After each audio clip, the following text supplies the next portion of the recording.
Այսօր վաղառավոտից հակակոռուպցիոն կոմիտեն քննչական գործողություններ է իրականացնում Գյումրու համայնքապետարանի շենքում։ Իրավիճակը լարված է ոչ միայն շենքում, այլև ամբողջ հրապարակում։ Այս պահին մենք տեսնում ենք փակ ճանապարհներ Գյումրու կոմունալ ծառայության մեքենաների կողմից, ինչպես նաև ուժային կառույցների եւ գյումրեցիների մեջ պարբերաբար իրավիճակը սրվում է։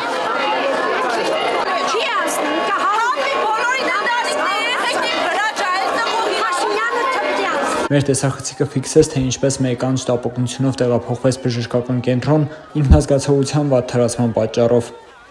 Գյումրիի համայնքապետարանի մոտ ոստիկանության աշխատակիցները փորձում էին ոստիկանական պատկազմել, որպեսզի իրավապահները կարողանան համայնքապետարանի շենքից դուրս հանել համայնքապետ Վարդան Ղուկասյանին, որին հակակոռուպցիոն կոմիտեն ձերբակալելու որոշում է կայացրել։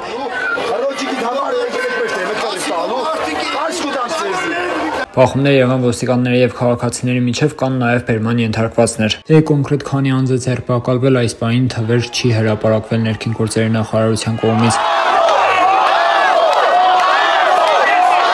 Նշենք նաև, որ ավելի վաղ հակակոռուպցիոն կոմիտեն հայտնել էր, որ Գյումրիի համայնքապետ Վարդան Ղուկասյանին եւ համայնքապետարանի եւս 7 աշխատակիցների կալանավորելու որոշում է կայացվել։ Նրանք մեղադրվում են կաշառք պահանջելու եւ ստանալու մեջ։ Չնայած իրավիճակը շարունակում էր լարված մնալ համայնքապետարանի կենտրոնական մուտքի մոտ, բայց Վարդան Ղուկասյանը հետնամուտքից դուրս եկավ եւ իրավապահների հետ մոտեցավ այն մեքենային, որը տեղափոխելու էր իրենց հակակոռուպցիոն կոմիտե։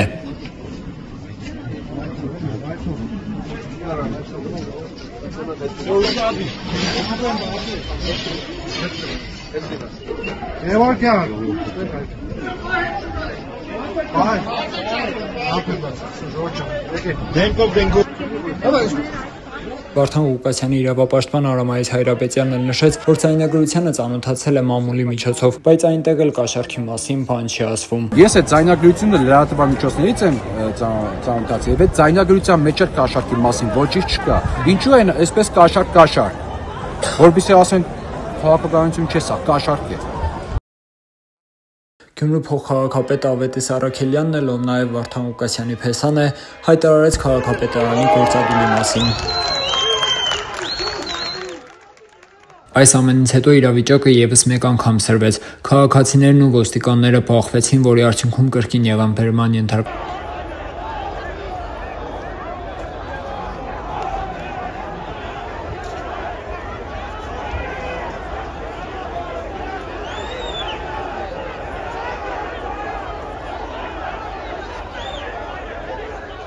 Հրաչ Սահակյան, Խան Հովհաննիսյան, այսօր։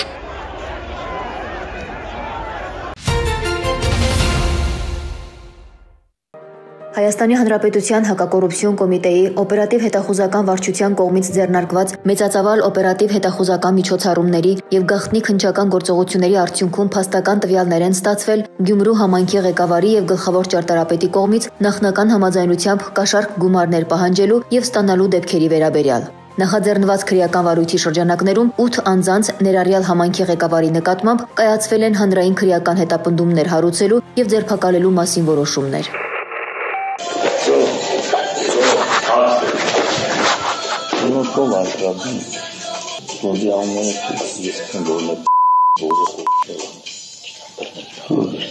Ես քեզ ամոթում եմ դեպքում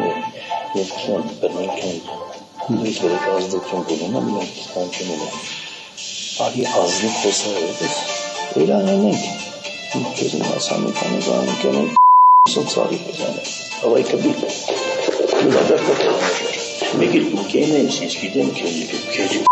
կդեն ես բանում ես, կբիտ։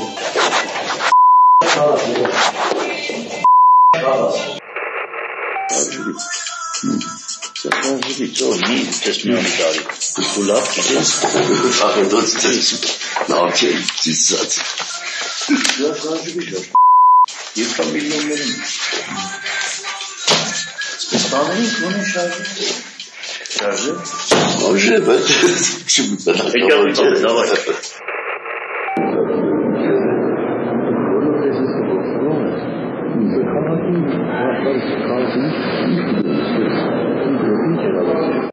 Ձեռնարկված միջոցառումների արդյունքում մասնավորապես պարզվել է, որ Գյումրի համայնքի ղեկավարը եւ գլխավոր ճարտարապետը տեղեկանալով այն մասին, որ քաղաքացու կողմից Գյումրի համայնքի Գարեգին Նժդեհ փողոցի 1 կոտորակ 9 հասցեում կառուցվել է շուրջ 1500 քառակուսի մետր մակերեսով ինքնակամ շինություն, որը ենթակա է եղել քանդման, եկել են նախնական համաձայնության քաղաքացու հետ մտնել կոռուպցիոն գործարքի մեջ, խոստանալով կառուցված ինքնակամ շինության քանդման ուղղությամբ միջոցներ չձեռնարկել։ Ավելին, կազմել շինությունն իբրև քանդված եւ նոր կառուցված լինելու վերաբերյալ պաշտոնական կեղծ փաստաթղթեր, օրինականացնել այն, դրա դիմաց պահանջելով խոշոր չափերով 4 միլիոն Հայաստանի Հանրապետության դրամ գումարի կաշառք։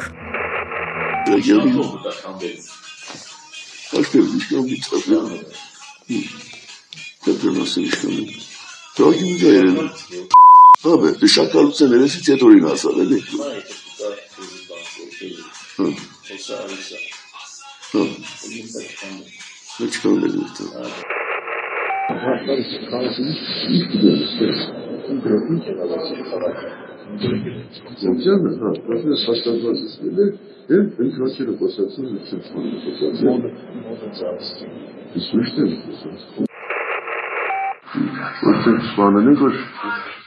Հանդես ես չեմ գնոջում Իժվար արցույցը չեմ ասել։ Չեմ դալի ռաջի չապելի բանջի օշենելի։ Հենց իգան երեցեցինը պանում գերես, ինտեսին ուզես նարի վիզա պելիկ որ իմանա։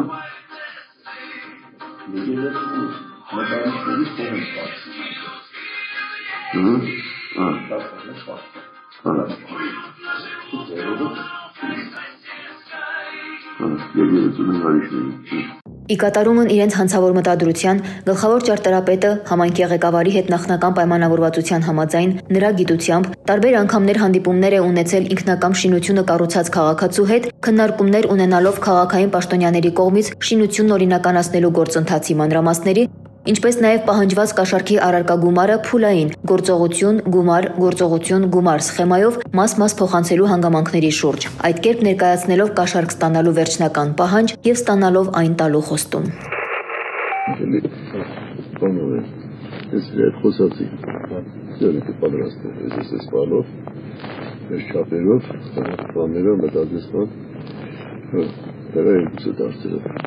Այսքան բազում պարտքից անգամ էլ այսքան չոր մանգապայդս սրտյանը ապիզը կուդանք չկուդանք ամսմուդը ավարդագանը սա որս կենեք մարդը կուդանք կուրտու բանը ավարդագանը ինքին շլիազի կայդը Ուրն բանեն ամստարիզեցի խոսացի ձեզ շվարին է բանան դանք Սեր ինչ-որ բանան ձենես նոր սինիզիտ է ես պոնեքին եմ կամուզենես աներով սարսից պարեգոզանի անիքին եմ ինչ է կանով աներով ասկան քիչս շուես է բանիք ինչ են էսա պարեգոզանան են ինչ են էսա խոնզոշը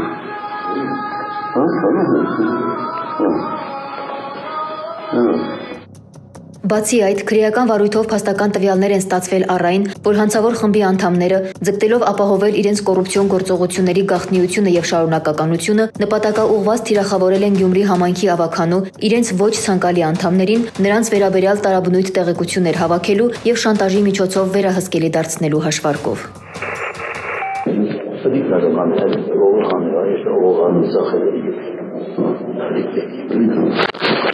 Чувачи, анимация стане շատ վախենով է, կապերիցով հանեցին, մի կարած չեմ դա, իրանց վախեցին, կերում աշխարհի Վերոգրյալից բացի քրեական վարույթի նախաքննության ընթացքում փաստական տվյալներ են ստացվել առ այն, որ համայնքի ղեկավարը, օգտվելով ի պաշտոնե իրեն տրված հնարավորությունից, գործնականում նախաձեռնել է փաստացի իր կողմից օգտագործվող եւ համայնքի հաշվեկշռում գտնվող հողամասն արհեստական հիմքերի ստեղծմամբ իր ներգրաված անձի անվամբ սեփականաշնորհելու եւ իր մերձավոր ազգականին պատկանող ինքնակամ կառուցված շինությունն օրինականացնելու նպատակով պաշտոնեական փաստաթղթեր կեղծելու գործընթաց։ Ավելին, վարույթով փաստական տվյալներ են ստացվել նաեւ գլխավոր ճարտարապետի կողմից կողմից եւս 6 դեպքով ապօրինի գործողություններ կատարելու դիմաց մի շարք քաղաքացիներից տարբեր չափերով կաշառք գումարներ ստանալու մասին։ Քրեական վարույթով շարունակվում են իրականացվել լայնածավալ օպերատիվ հետախուզական եւ ապացուցողական գործողություններ, ամբողջությամբ բացահայտելու կոռուպցիոն սխեմայի կառուցվածքն ու գործող մեխանիզմները, ինչպես նաեւ հանցավոր ցանցում ներգրաված անձանց ամբողջական շրջանակը։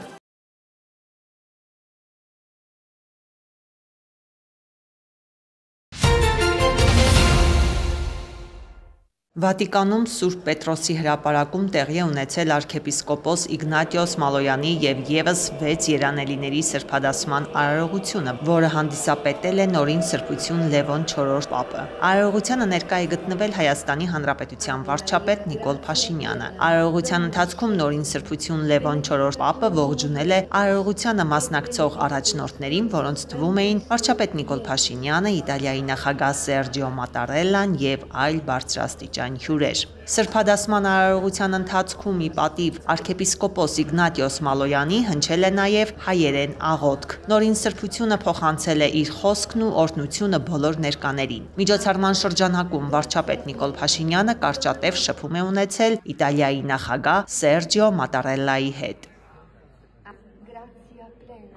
Վարչապետ Նիկոլ Փաշինյանը մասնակցել է ի պատիվ arczepiskopos Իգնատիոս Մալոյանի սրբադասման տրված ճաշին։ Այն տրվել է կաթողիկոս պատրիարք Տանն Կիլիկիո կաթողիկե հայոցի ամենապատիվ եւ գերերջանիկ տեր Ռաֆայել Պետրոս 21-րդի անունից։ Ճաշին մասնակցել է նաեւ Լիբանանի նախագահ Ժոզեֆ Աունը։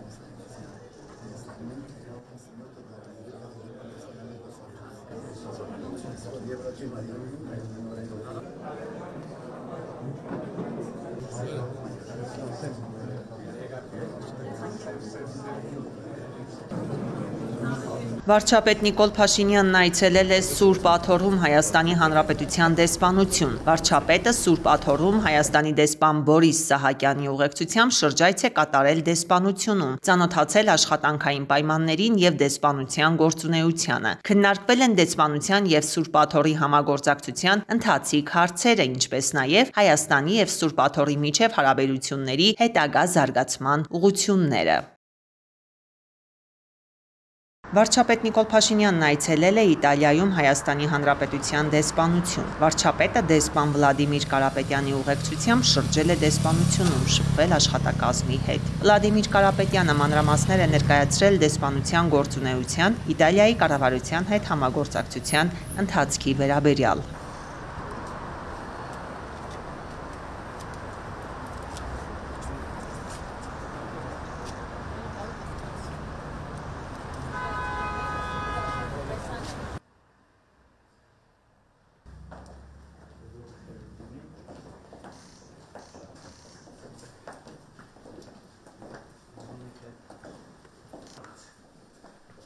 Վարչապետ Նիկոլ Փաշինյանը Սուրբ Աթոռ կատարած աշխատանքային այցի ընթացքում Հռոմի Սուրբ Նիկողայոս հայ կաթողիկե եկեղեցուն կից Լևոնյան վարժարանում հանդիպել է Տանն Կիլիկիո կաթողիկե հայոց կաթողիկոս պատրիարք ամենապատիվ եւ գերերջանիկ տեր Ռաֆայել Պետրոս 21-րդ Մինասյանի եւ վարժարանի սաների հետ։ Հանդիպման ընթացքում հարցուպատասխանի ձևաչափով քննարկվել են Հայաստանի ներքին եւ արտաքին քաղաքականության հարցեր, արկա հիմնախնդիրները, Հայաստանի եւ Ադրբեջանի միջև խաղաղության հաստատման գործընթացը, տարածաշրջանային զարգացումները, ինչպես նաև արկա մարտահրավերների հաղթահարման ուղղված քայլերը։ Կողմերը մտքեր են փոխանակել նաև քրիստոնեական արժեքների տարածման եւ պահպանության ուղղությամբ իրականացվող աշխատանքների, ինչպես նաև այլ հոգեվոր ու հասարակական թեմաների շուրջ։ Հանդիպման ավարտին Տանն Կիլիկիո կաթողիկե հայոց կաթողիկոս պատրիարք ամենապատիվ եւ գերերջանիկ տեր Ռաֆայել Պետրոս 21-րդ Մինասյանը վարչապետ Փաշինյանին է նվիրել Սուրբ Իգնատիոս Մալոյանի շուրջառից մասունք եկեղեցական զգեստ, որն օգտագործվում է պատարագի ժամանակ եւ պահվում է Զմմարի վանքի թանգարանում։ Կաթողիկոս պատրիարքը վարչապետին է հանձնել նաեւ հուշամեդալ պատրաստված ի հիշատակ հոկտեմբերի 19-ին Վատիկանում տեղի ունեցած սրբադասման արարողության։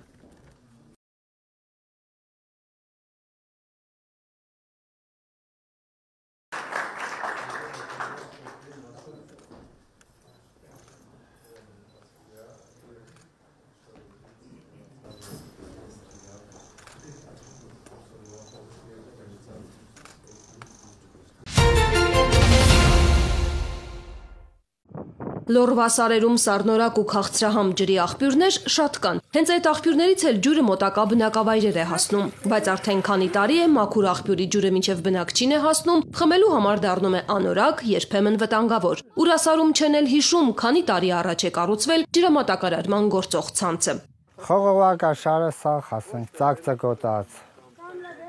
Մենք մի շուտվանից ջուր չէինք ունենա, եթե ասենք գյուղապետը չհետևար։ Թունավորվել ենք փորձավ ջրից։ Մաշված խողովակաշարը մի կողմից, մյուս կողմից քայքայված ջրընդունիչները իսկական գլխացավանք են դարձել։ Ստեփանավան համայնքի 3 բնակավայրում էլ տարիներ շարունակ նույն վիճակն է եղել։ Նախկինում գյուղում 2 տեղից է եկել ջուր, մեկը է սարերի մեջտեղից է եկել, մի հատ էլ խողովակաշարով է սարի հետևից այն մյուս կողմով է եկել։ Հիմա որպեսզի այդքան շատ երկար խողովակներ չփողենք, այս կողմից ենք բերում, ուղղակի մի ակունք ավելացնելու ենք։ Ջրի աղբյուրից նոր խողովակաշարն արդեն հասցրել են օրվա կարգավորիչ ջրամբար։ Այստեղ ջուրը կհավաքվի, կմաքրվի ու դարձյալ նոր խողովակներով գյուղ կուղվի։ Ջրագծերն ամբողջությամբ փոխվում են նաև գյուղական մյուս բնակավայրերում։ Նախատեսում են ծախսել ավելի քան 369 միլիոն դրամ։ 3 գյուղում էլ խնդիր է եղել, խորհրդային ժամանակներից նույն վիճակի է եղել, եկել է մի պահ, որ ջուրն արդեն իսկ չէր կարելի օգտագործել, ասեմ մի շատ կարևոր ծրագիր էլ ամբողջ այդ 3 գյուղական բնակավայրերը գազաֆիկացվեց, գազ այդ ժողովուրդը տեսել են երևի մի 40 տարի առաջ, արդեն իսկ 100%-ով աշխատանքներն ավարտված են, խոսքը գնում էր մոտ 500 միլիոնի մասին։ Կառավարությունն ու համայնքը ուժերը միավորել են եւ ենթակառուցվածքների զարգացման, բնակավայրերի բարեկարգման ծրագրեր են իրականացնում նաեւ Ստեփանավան քաղաքում։ Բազմաբնակարանների ջերմամեկուսացման այս ծրագիրն անցած տարի են սկսել։ Ռումինական թաղամասում ավարտական փուլում է։ Պետություն, համայնք, միջազգային կառույց եւ բնակիչ քառակողմ ծրագրի յուրաքանչյուր մասնակից ֆինանսավորման իր մասնաբաժինն ունի։ Մեր շենքը շատ սառնա, որովհետև պանելային շենք է։ Եղանակները եթե ցրտում է, մենք անպայման պետք է ջեռուցումը միացնենք, արդեն մեզ վրա նստում է շատ թանկ։ Այս թաղամասի 5 բազմաբնակարանի ջերմամեկուսացմանն ու էներգախնայողությանն ուղղված աշխատանքների 80%-ն արել են։ Նկուղից մինչև տանիք շինարարական աշխատանքներ են իրականացնում։ Բնակիչն արդեն զգում է դրական փոփոխությունը։ Պատվալը արել են, պաջեզը արել են, համարյա դեռ մի քիչ դրանելու է։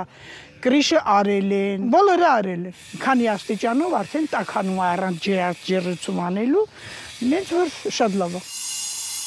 Ստեփանավանում նաև փողոցների ու մայթերի բարեկարգման աշխատանքներ են իրականացվում։ Այս տարի սուբվենցիոն ծրագրերի առյուծի բաժինն է։ Այժմ աշխատանքներն ընթանում են կենտրոնական փողոցներում։ Խմելու ջրի նոր ցանցի կառուցումից մինչև պուրակների ու բակերի բարեկարգում այս եւ նախորդ տարիներին սուբվենցիոն ծրագրերի շնորհիվ կարողացել են լուծել տասնյակ տարիներով անլուծելի խնդիրներ։ Ահագին աշխատանք տարվել է, շատ մեծ ծավալով աշխատանքներ է տարվել, որովհետև ժառանգություն էինք ստացել 30 տարի բացթողի վիճակ։ Ներկա պահին ճանապարհաշինարությունն է շատ կարևոր։ Մեր քաղաքի Ձորիեն կոմը սենց ասած թաղամասեր ունենք, որոնք սեփական տներ են այնտեղ եւ ամբողջովին բարեկարգման շատ լուրջ խնդիր ունի, մենք դրա համար 26 թվականում պլանավորել ենք հնարավորության սահմանում բոլոր այդ փողոցները նոր մայթերով համալրենք եւ բնական քարերով։ 3 գյուղական եւ 1 քաղաքային բնակավայր կա Ստեփանավան համայնքում։ 2024-ի եւ այս տարվա մոտ 1.2 միլիարդ արժողությամբ ծրագրերն ավարտելուց հետո նախատեսում են շարունակել թաղամասերի ու փողոցների բարեկարգումը։ Կյանքի կկոչեն նաեւ կառուցապատվող Աշոտաբերդ թաղամասի ենթակառուցվածքների զարգացման ծրագրերը։ Իսրայելի եւ Համասի միջև փոխադարձ հարվածներից հետո դարձյալ հրադադար է հաստատվել։ Իսրայելը հայտարարել է, որ Ռաֆահում Համասի հարվածները 2 զինծառայողի կյանք են խլել։ Պատասխան հարվածների հետևանքով շուրջ 30 պաղեստինցի է զոհվել։ Ըստ իսրայելական ուժերի հարվածներ են հասցվել հրամանատարների, զինյալների, թունելի եւ զենքի պահեստների ուղղությամբ։ Վարչապետ Բենյամին Նեթանյահուն հայտարարել է, որ իսրայելական ուժերը կոշտ պատասխան կտան Համասի կողմից հրադադարի խախտումներին։ Պաղեստինյան շարժումն իր հերթին հավաստիացրել է, որ տեղյակ չէ բախումներից եւ հանձնառու է հրադադարի պահպանմանը։ ԱՄՆ նախագահ Դոնալդ Թրամփի խոսքով Համասի ղեկավարությունն ամենայն հավանականությամբ ներգրավված չի եղել միջադեպերին։ Այնուամենայնիվ հրադադարի խախտումներին կտրվի համարժեք եւ կոպիտ պատասխան։ Կողմերի միջև ավելի վաղ ձեռք բերված հրադադարի առաջին փուլին համապատասխան Համասը վերադարձրել է բոլոր ողջ մնացած 20 պատանդներին, իսկ իսրայելական բանտերից ազատ է արձակվել շուրջ 2000 պաղեստինցի բանտարկյալ։ Աճյունների փոխանակումը դեռ շարունակվում է։ Հրադադարի հաջորդ փուլերում պետք է քննարկվի Համասի զինաթափումը Գազայի հատվածի լրացուցիչ տարածքներից իսրայելական ուժերի հետ քաշումը եւ անկլավի հետագա կառավարումը։ Դոնալդ Թրամփը հայտարարել է, որ Ռուսաստանը եւ Ուկրաինան պետք է կանգ առնեն շփման գծում, դադարեցնեն արյունահեղությունը եւ դրանով ամեն բան ավարտեն։ Հարցին, թե ինչ պետք է լինի Դոնբասի հետ, ԱՄՆ նախագահը պատասխանել է. «Թող այն կիսվի այնպես, ինչպես կա, այժմ այն բաժանված է։ Կարծում եմ դրա 78%-ն արդեն գրավված է Ռուսաստանի կողմից»։ Իր հերթին Ուկրաինայի նախագահը հայտարարել է, որ պատրաստ է անհապաղ խաղաղության շուրջ բանակցություններ սկսել ներկայիս շփման գծի հիման վրա։ Եթե ցանկանում ենք դադարեցնել հակամարտությունը եւ դիվանագիտական ճանապարհով անհապաղ սկսել խաղաղության շուրջ բանակցությունները, ապա պետք է կանգ առնել այնտեղ, որտեղ այս պահին կանգնած են զինծառայողները շփման գծում, նշել է նա NBC News-ին տված հարցազրույցում։ Ուկրաինայի նախագահը նաև պատրաստակամություն է հայտնել մասնակցել Բուդապեշտում Միացյալ Նահանգների եւ Ռուսաստանի ղեկավարների առաջիկա հանդիպմանը։ Զելենսկին կրկնել է, որ Կիևին անհրաժեշտ են հեռահար հրթիռներ, սակայն իրենց վերջին հանդիպման ընթացքում Թրամփը ոչ դրական, ոչ բացասական պատասխան է տվել այս առընչությամբ։ ԱՄՆ փոխնախագահ Ջեյ Դի Վենսը նույնպես հայտնել է, որ Դոնալդ Թրամփն այս հարցի շուրջ դեռ որոշում չի կայացրել։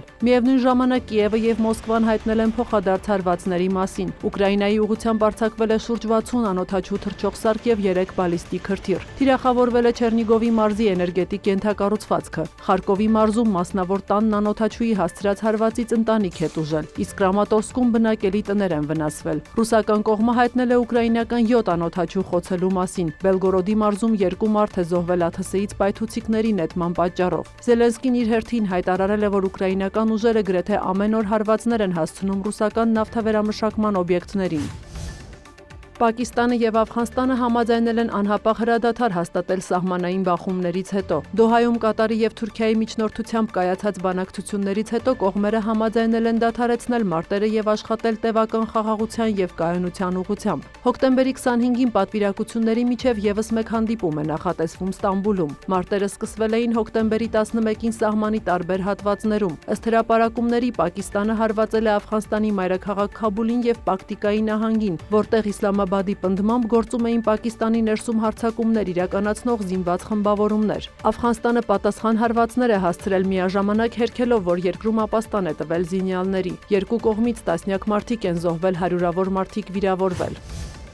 Ֆրանսիայի նախագահ Էմանուել Մակրոնը խոստացել է վերադարձնել Լուվրից գողացված արվեստի գործերը եւ պատասխանատվության ենթարկել մեղավորներին։ Լուվրում իրականացված գողությունը հարձակում է ժառանգության վրա, որը մեզ համար շատ թանկ է, քանի որ մեր պատմությունն է, հայտարարել է Մակրոնը։ Հոկտեմբերի 19-ի առավոտյան կողոպտիչները կռունկի միջոցով բարձրացել էին կոտրել թանգարանի ապակիներից մեկը եւ Ապոլոնի սրահից գողացել զարդեր, այդ թվում Նապոլեոն Բոնապարտի եւ նրա կնոջ հավաքածուից։ Ընդհանուր առմամբ գողացվել էր 9 զարդ, սակայն դրանցից մեկը Նապոլեոն III կնոջ կայսրուհի Եվգենիայի թագը ավելի ուշ թանգարանից ոչ հեռու հայտնաբերվել էր վնասված վիճակում։ Կողոպտիչները դեպքի վայրից փախել են սկուտերներով։ Գողությունն ընդհանուր առմամբ տևել է 6-ից 7 րոպե։ Ըստ տարբեր հրապարակումների խումբը բաղկացած է եղել 4 հոգուց, որոնցից միայն 2-ն են մտել թանգարան։ Սա Լուվրի թանգարանի ամենախոշոր կողոպուտներից մեկն է 1911 թվականից ի վեր, երբ գողացվել էր Լեոնարդո դա Վինչիի Մոնա Լիզա կտավը։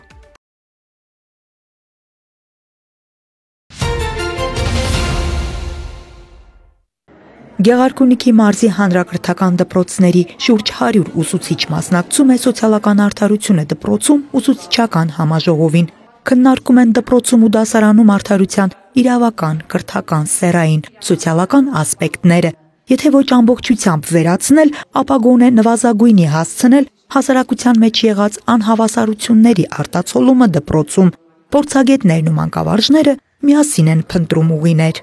Սոցիալական անարդարության դրսևորումները շատ են դպրոցում, կարծում եմ դրանց օրինակները բոլորս գիտենք։ Ես մասնավորապես խոսում եմ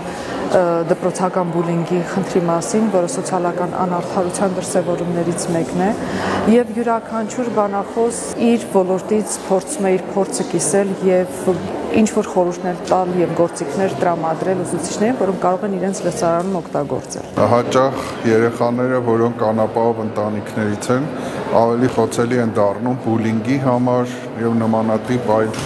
վատ երևույթների եւ երբեմն նաեւ անհավասար վերաբերմունքի են արժանանում։ Խոսելով սոցիալական արդարության մասին, փորձագետներն առաջին հերթին նկատի ունեն հավասար հնարավորությունները բոլորի համար։ Անդրադառնում են գյուղական կամ փոքր քաղաքներում ապրող դպրոցականների ունեցած հնարավորություններին։ Սկսած ուսուցիչների խնդիրներ, որ նույն ուսուցիչը դասավանդում է մի քանի առարկա կամ հեռավար են դասավանդվում ինչ-որ բաներ եւ այս իրավիճակը շատ ազդում է երեխաների կրթության որակի վրա արդյունքում երբեմն երեխաները չեն կարողանում ընդունվել բուհեր, որովհետեւ